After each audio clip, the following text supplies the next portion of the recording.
Hello friends, welcome to southern food Tamil.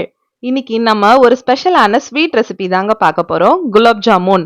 இதை நம்ம இன்னைக்கு ஒயிட் சுகர்ல பண்ணாம வெல்லத்தை வச்சு ஹெல்த்தியா எப்படி பண்றதுன்னு வாங்க பார்க்கலாம்.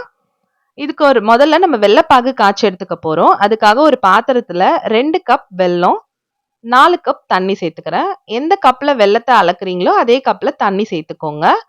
வெல்லத்தை விட 2 மடங்கு தண்ணி நம்ம இதுல சேர்த்துட்டு இந்த வெல்லம் நல்லா கரைஞ்சு வர அளவுக்கு இதை நம்ம கலந்து விட்டுடலாம்.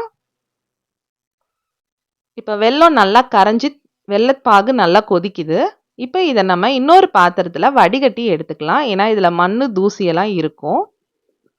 இதுல இப்ப 4 ஏலக்காவை இந்த மாதிரி தட்டி உள்ள சேர்த்துட்டு இந்த வெல்லப்பாகு நல்லா கொதிச்சு ஒரு கம்பி பதம் வர அளவுக்கு நம்ம கொதிக்க வச்சிடலாம். வெல்லப்பாகு கொதிக்கும் போது நம்ம குலாப் ஜாமுன் மாவுக்கு பிசைஞ்சு எடுத்துக்கலாம். நான் இன்னைக்கு ஒரு packet MTR instant gulab jamun mix எடுத்திருக்கேன். இது 1 கப் போல இருக்கும் இந்த மாவு. இப்போ இது கூட கொஞ்சம் கொஞ்சமா தண்ணி சேர்த்து பிசைஞ்சு எடுத்துக்கோங்க. நம்ம சப்பாத்திக்கெல்லாம் பிசைகிற மாதிரி ரொம்ப அழுத்திலாம் பிசையக்கூடாது. கொஞ்சம் சாஃப்டா பிசைஞ்சு எடுத்துக்கோங்க. பிசைஞ்சதுக்கு அப்புறமா மேலே காயாம இருக்கிறதுக்காக கொஞ்சமா நெய் அப்ளை பண்ணிட்டு இந்த மாதிரி எல்லா சைடும் படுற மாதிரி அப்ளை பண்ணிடுங்க. இப்போ இதை ஒரு 15 நிமிஷத்துக்கு ஊற விட்டுடலாம்.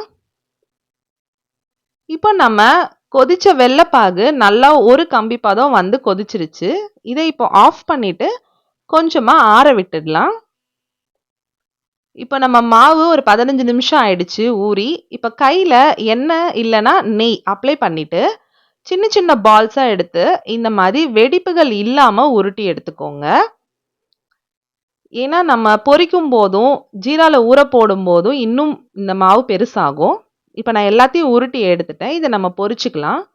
நான் எண்ணெயை மீடியம் ஹீட் பண்ணி வச்சிருக்கேன். அதுல இப்போ நம்ம உருட்டி எடுத்து குலாப் ஜாமுனை ஒன்று ஒன்றா சேர்த்துக்கலாம். எண்ணெய் மீடியம் ஹீட்லேயே தான் இருக்கணும். ரொம்ப ஹை ஃப்ளேம்ல இருந்ததுன்னா வெளியே மட்டும் குலாப் ஜாமுன் கரிஞ்சிரும், உள்ள வெந்திருக்காது, மாவு அப்படியே இருக்கும்.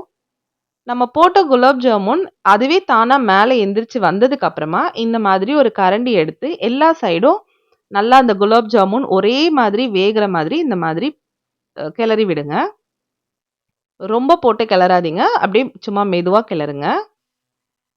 இப்ப பாருங்க, எல்லா சைடும் நல்லா ஒரே மாதிரி கோல்டன் ப்ரௌன் கலர்ல பொரிஞ்சு வந்திருக்கு. இதை இப்ப எடுத்துட்டு அடுத்த பேட்சையும் உள்ள போட்டு நான் பொரிச்சு எடுத்துக்கிறேன். இப்போ நம்ம எல்லா குலாப் ஜாமுன் உருண்டைகளையும் பொரிச்சு எடுத்தாச்சு. இதை இப்போ நம்ம ரெடி பண்ணி வச்சிருக்க வெல்லப்பாகுல சேர்த்துக்கலாம்.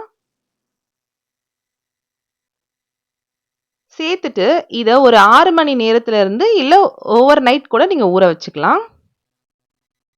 இப்போ நான் இது ஒரு 6 மணி நேரம் ஊற வச்சிருக்கேன். பாருங்க, நம்ம குலாப் ஜாமுன் போட்ட சைஸை விட டபுள் மடங்கு ஆகியிருக்கு. அந்த வெல்லப்பாகெல்லாம் நல்லா உறிஞ்சு. அவ்வளோதான் ஃப்ரெண்ட்ஸ், குண்டு குண்டு குலாப் ஜாமுன் வெல்லப்பாக வச்சு ரொம்பவே சூப்பரா சிம்பிளா ரெடி ஆயிடுச்சு. நம்ம ஒயிட் சுகர்ல பண்றதை விட இந்த மாதிரி வெல்லம் இல்ல கருப்பட்டி கூட நீங்க யூஸ் பண்ணிக்கலாம். அதுல பண்ணீங்கன்னா ரொம்பவே ஹெல்த்தியா இருக்கும். பாருங்க எந்த அளவுக்கு சாஃப்டா குலாப் ஜாமுன் ஊறி இருக்குன்னு.